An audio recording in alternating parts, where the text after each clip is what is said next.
ओ चंद, आज 19 अगस्त 2024 के महावाक्यों के मनन चिंतन में प्यारे मीठे बाप दादा ने सबसे पहले कहा कि ज्ञान की धारणा करते रहो तो अंत में तुम बाप समान बन जाएंगे।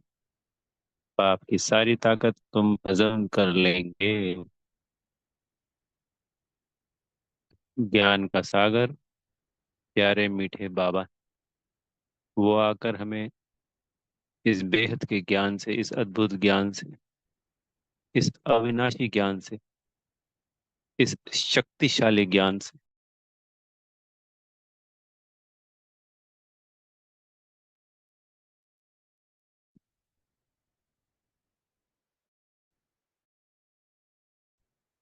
इसकी शक्ति का अंदाजा इसी बात से लगाया जा सकता है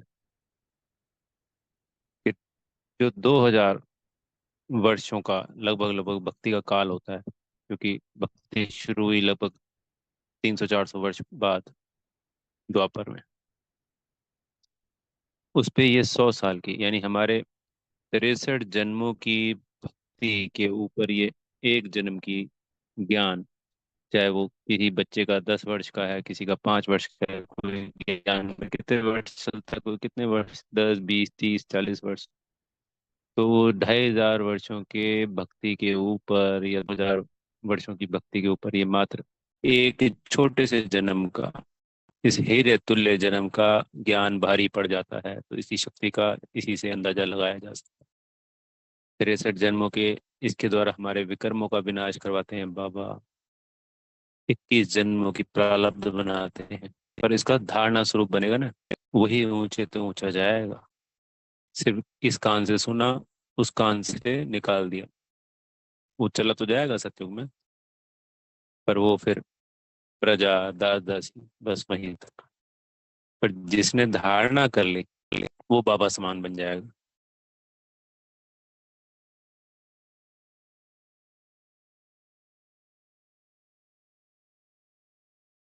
रोज जो मुरली आती है उसमें से रोज एक एक दो दो पॉइंट लेने होते हैं।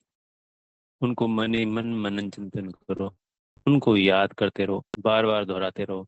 उसमें कोई समान है तो समान को दोहराते रहो। ये बाबा की महिमा करो, तो जिस दिन मुरली में जो बाबा की महिमा के शब्द आए हैं कि मैं मान लो आज आए ज्ञान का सागर हूँ, मैं प्रेम का सागर हूँ, तो उस दिन जब जब बाबा को याद करो तो क्या करना है? बाबा मेरे ज्ञान के सागर, बाबा मेरे प्रेम के सागर, बाबा जिस दिन आया कि वो पतित पावन है, तो उस दिन मेरे पतित पावन बाबा, वो दुख हरता है सुख करता है, आज की मुरली में मान लेते हैं ये आया, तो उस दिन पूरे दिन में बाबा को जब याद करें, मेरे बाबा दुख हरता सुख करता, किसी भी तरीके से उस वो शब्द आने चाहिए। मुरली के सेम डे के शब्दों का प्रयोग कीजिए, उसका मनन चिंतन कीजिए, एक पॉइंट हमेशा याद रखिए, उसको कई बार दोहराइए। कोई स्लोगन निकलता है तो उसको दोहराइए। आत्माओं के कल्याण की बात की गई हो तो चाहे वो मनसा हो, चाहे वाचा हो, चाहे कर्मणा हो, वो कीजिए उस दिन। कि आज मैसेज देना है तो उस दिन मैसेज दीजिए। कोई मनसा शक्ति की बात कही है बाबा ने, मनसा शुभकामनाएं शुभ भावनाओं की, तो मनसा शुभ भावनाएं शुभकामनाएं की शांति की सकाश दीजिए सबको, प्रदान में मान लो। कि प्रेम की बात की जा रही है तो प्रेम की शक्ति दीजिए, व्यक्त किया करो। इस तरीके से उसका बहुत तीव्रता से स्वरूप बनते जाएंगे, उदाहरणा होती जाएगी। फिर बाबा ने कहा कि तुम सारी ताकत को हजम कर लेंगे, यानी स्वयं में समा लेंगे।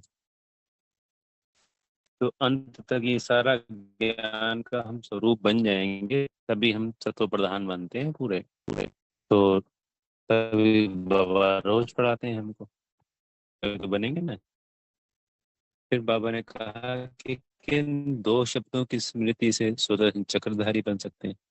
बाबा ने आज उन 2 शब्दों में कहा, एक तो उत्थान और पतन। उत्थान सत्युग, पतन कलयुग।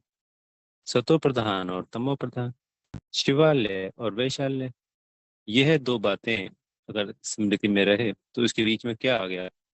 अपना पूरा चक्र में स्वयं को देखना कि उत्थान में हम कहाँ थे, गिरते गिरते पतन में कहाँ तक पहुंचे, इसके बीच में जो याद करेंगे और फिर पतन से वापस उत्थान में चले गए, तो हो गया ना नहीं सब स्वदर्शन चक्र। हम सो देवता, हम सो क्षत्रिय, हम सो वैश्य, हम सो शूद्र, हम सो ब्राह्मण। और सतो प्रधान कौन होते हैं? देवता होते हैं। अब हम उनकी पूजा करते हुए अपने आप को नीच कहते थे, पापी कहते थे, और उनको ऊंच से ऊंच कहते थे, श्रेष्ठ से श्रेष्ठ कहते थे। बाबा मिल गया और फिर से तमो प्रधान से सतो प्रधान, तो हो गया ना स्वदर्शन का चक्र। शिवालय, बाबा की बनाई हुई दुनिया, सतयुग की बाबा ने स्थापित की, उसका नाम सब लेते हैं। ये मर गया तो सतयुग में गया। भारत का स्वर्ग तो कश्मीर है। कश्मीर को कह देते हैं ना स्वर्ग, नहीं कहने मतलब स्वर्ग को याद करना। इस धरती का स्वर्ग स्विट्जरलैंड को बता देते हैं, स्वर्ग को जरूर याद करते हैं। और सभी धर्मों में कहा गया है ना कि किसी न किसी धर्म में, सब में, कि आप ये कर्म करोगे तो आपको स्वर्ग मिलेगा। सभी धर्मों में स्वर्ग का गाया, पर वो कुछ मिलता नहीं है किसी को भी। मर जाते हैं तो कहते हैं स्वर्ग पधारा। स्वर्ग की महिमा है, इसलिए सब उसको याद करते हैं। पर वो मिलता है सच में बाबा के बच्चों को। बाबा के बच्चे ही उस सच्चे सच्चे सत्युग में जाने वाले हैं। तो हम सब पद्मा पदम सौभाग्यशाली आत्माएं हैं जो उस स्वर्ग में बस आया आया जाने वाले हैं।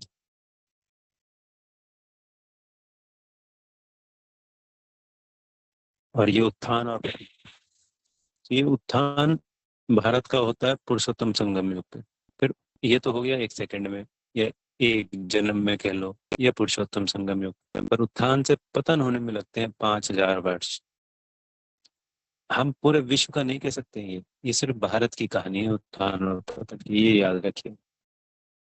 क्योंकि सतयुग में ही भारत होता है और कलयुग अंत तक भारत रहता है।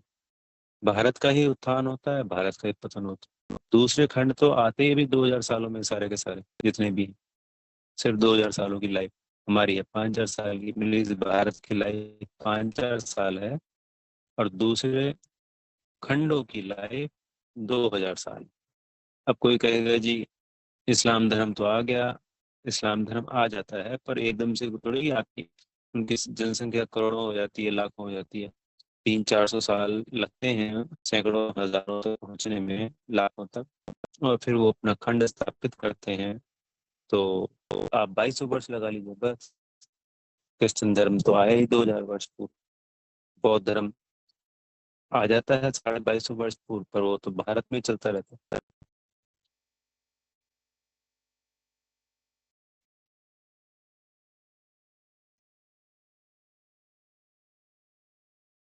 तो एक भारत के उत्थान और पतन की कहानी 84 जो है उस पे कभी देखिएगा, वहां पे लिखा है भारत के उत्थान और पतन की कहानी। ये क्या हो गया? स्वदर्शन चक्र। इन शब्दों को हमें ध्यान रखना है, इससे अपने आप से इन बातों को याद करते रहें और स्वदर्शन चक्र बनाए रखें। फिर बाबा ने कहा कि भक्ति में है सिर्फ दिल खुश करने की बात। तो जैसे होता है ना कि हमें इंतजार करना होता है किसी चीज का, बच्चे को इंतजार कर उसके पापा आने वाले।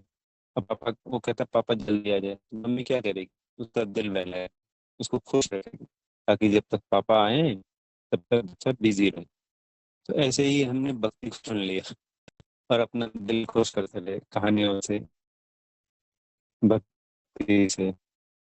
सिर्फ वो दिल खुश करने का मार्ग है और कुछ भी नहीं मिलता। कोई कहे जी क्षण भंगुर मिलता है सुख या प्राप्तियां तो हुई हैं।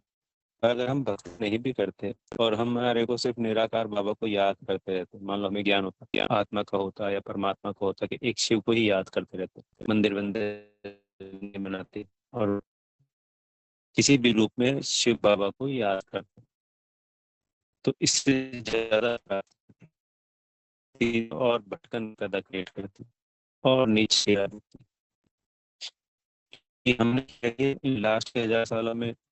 अनेकों एक ऐसे देवी देवता बना दिए जो काल्पनिक है, और पत्थरों की, गुरुओं की, प्रकृति के 5 तत्वों की, जीव जंतुओं की, इन सब की पूजा करने लग गए। ग्रह नक्षत्रों की करने लग गए ना। इसकी जगह एक व्यभिचारी भक्ति अगर ये हम करते रहते हैं तो फिर तो बात ही निराली।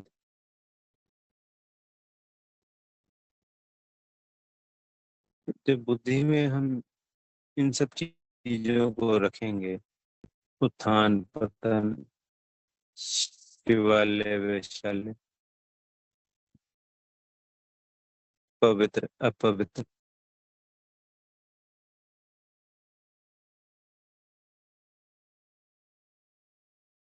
सतो प्रधान, तमो प्रधान,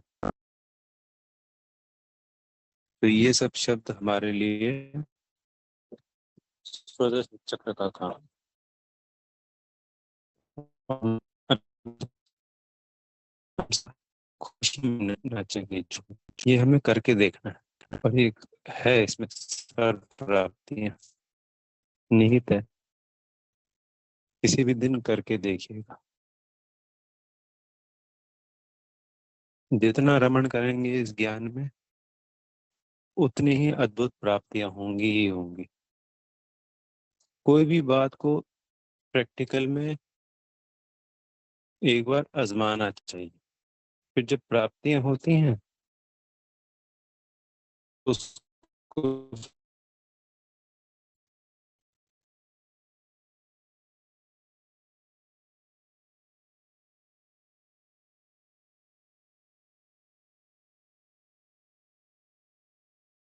और फिर आज की मुरली में वही मेन पॉइंट, मामे कम याद करो, मन मना भव,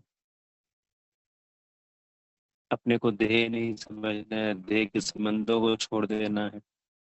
श्री कृष्ण को सब आत्माओं का बाप हो नहीं सकता।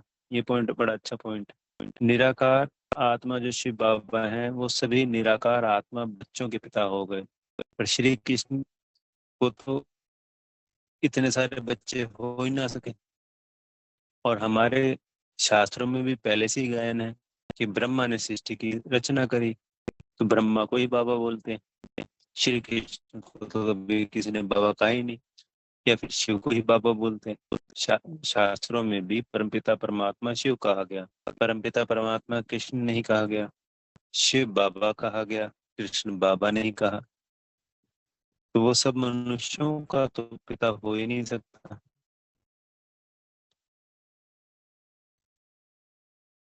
इस सिजरे के हेड होने के नाते ब्रह्मा बाबा भी 33 करोड़ ब्राह्मणों के तो अलौकिक पिता हैं, और आत्माओं के भी माने जाएंगे, पर डायरेक्ट तो अलौकिक पिता ब्राह्मण आत्माओं की ही है ना जी। और श्री कृष्ण का तो ऐसा कहीं कोई गायन ही नहीं है, ना कोई दिखाया गया है।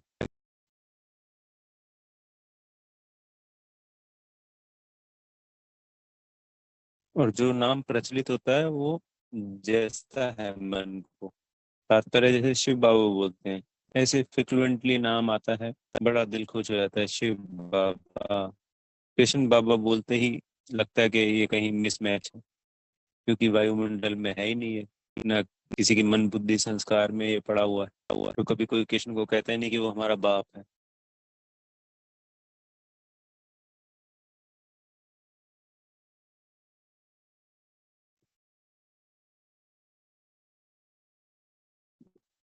तो हमें जब दूसरों को मैसेज देना है तो बड़े प्रेम भाव से उनको क्लियर करना है कि एक शिव बाबा ही सर्व आत्माओं के पिता है, श्री कृष्ण पिता हो ही नहीं सकते। उनको अनेकों अनेक पॉइंट के द्वारा हम क्लियर कर सकते हैं।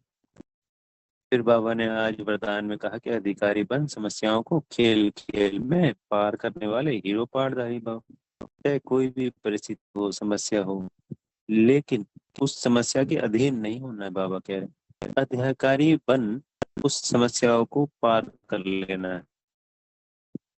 जब भी पेपर आता है ना, अगर हमने बुद्धि से अटेंशन दिया और बुद्धि को बार बार कहा ये तो खेल है, ये खेल है, ये खेल है, ये खेल है, और देखा उसको कि इसमें क्या क्या हो रहा है, तो थोड़ा दिन बाद देखिएगा वो खेल नजर आने लगेगा।